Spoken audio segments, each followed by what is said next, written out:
Ito ang aking puno ng atis. Mapapansin ninyo na napakaraming bunga. Bakit maraming bunga?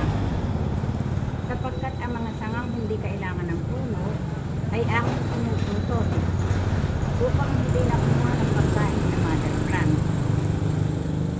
Pagkaputol po ng ating atis, yung mga sanga, may lalabas pong bagong sanga.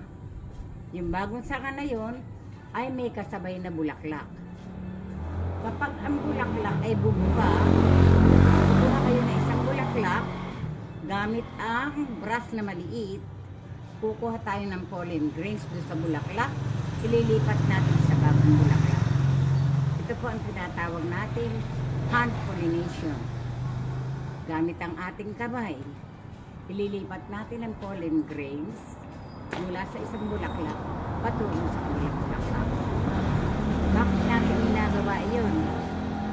Sapagkat wala na pong paru-paro, tutubi o bubuyog na dapat ay